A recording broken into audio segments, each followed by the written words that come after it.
ఈరోజు doctor BR Ambedkar ఒక కులానికే కాదు, ఒక మతానికి సంబంధించిన వ్యక్తి కాదు, ఆయన విశ్వమానవుడు. ఆయన డాక్టర్ బిఆర్ అంబేద్కర్ ప్రపంచ దేశాల్లో ఆయన కొనియాడిన సందర్భం. కొంతమంది మా కులం, మా నార్తీ కులం, రాజ్యాంగానికి ఏ కులం లేదు, అంబేద్కర్ కూడా ఏ కులం లేదు, అందరికీ ఆయన సమానం. అందుకోసమని డాక్టర్ బిఆర్ అంబేద్కర్ ఐక్యరాజ్య సమితిలో కూడా డాక్టర్ అంబేద్కర్ వర్ధంతి జయంతి చేస్తాం. కారణం ఏంటంటే భారతదేశానికి ఉండబడిన కాన్స్టిట్యూషన్ ఏతుందో, రాజ్యాంగం ఏతుందో, ఆ రాజ్యాంగంలో ప్రతి మనిషికి హక్కు ఇచ్చిన బాధ్యత మనం చూసుకుంటున్నాం. ఇవాళ కోటీశ్వరుడికైనా ఒకటే ఓటు, పేదవాడికైనా ఒకటే ఓటు. ఆ ఓటే ఇవాళ ప్రజాస్వామ్య వ్యవస్థను కాపాడుతూ ఉంది. అందుకోసమనే మనమందరం కూడా భారత రాజ్యాంగాన్ని గౌరవించాల్సిన బాధ్యత మన మీద ఉంది. ఒక సామాన్యుడు కూడా మాట్లాడే హక్కు ఇచ్చాడు, ప్రాథమిక హక్కులు కల్పించాడు. మనిషికి జీవించే హక్కు, మనిషికి చదువుకునే హక్కు, మనిషికి మాట్లాడే హక్కు, ఇవన్నీ కూడా బిఆర్ అంబేద్కర్ ఆ రాజ్యాంగంలో పొందుపరచు. ఇవాళ పీఠిక ఏదైతే ఉంటుందో, ప్రియాంబుల్ ఏదైతే ఉంటుందో, ప్రియాంబుల్లో భారత రాజ్యాంగం, భారతదేశం ఎట్లుంటుందని మనం చెప్పిన విషయాన్ని కూడా మనం గ్రహించుకోవాలని మనం చేస్తున్నాం. కనుక ఇవాళ గతంలో ఉన్న ప్రభుత్వాలు ఏనాడు కూడా ఈ పట్టించుకోలేదు.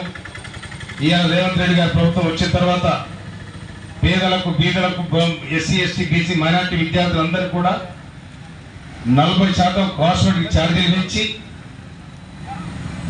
మెస్ ఛార్జీలు పెంచి అర్ధాకలితో అలవడిస్తున్న విద్యార్థులందరికీ నిండుగా పౌష్టికాహారాన్ని అందించాలని ఇవాళ వారు సంకల్పించడం జరిగింది. ఆ సంకల్పమే ఇవాళ ముందుకు తీసుకుపోతుందని కూడా మనం చేస్తున్నానే.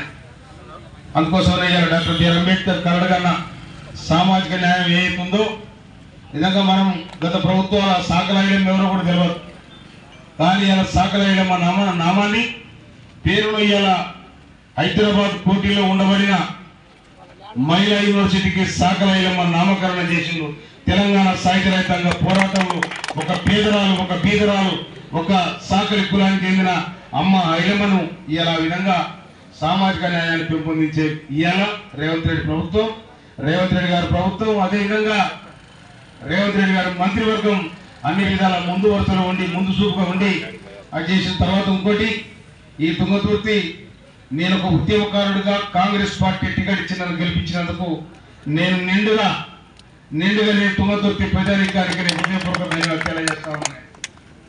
ఎందుకంటే డాక్టర్ బిఆర్ అంబేద్కర్ ఆనాడున్న మహనీయులందరూ కూడా రాజ్యాంగంలో ఈ రిజర్వేషన్ పొందుపరచకపోతే నేను ఎమ్మెల్యే అయిపోయింది కాదు, ఈ తుంగతుర్తి నియోజకవర్గం ఎస్సీకి రిజర్వేషన్ అయింది కాదు. అందుకోసం భారత రాజ్యాంగం అంత బలమైన శక్తి ఉంది కాబట్టి ఇవాళ ప్రతి మనిషి కూడా మాట్లాడే హక్కు ఉన్నది.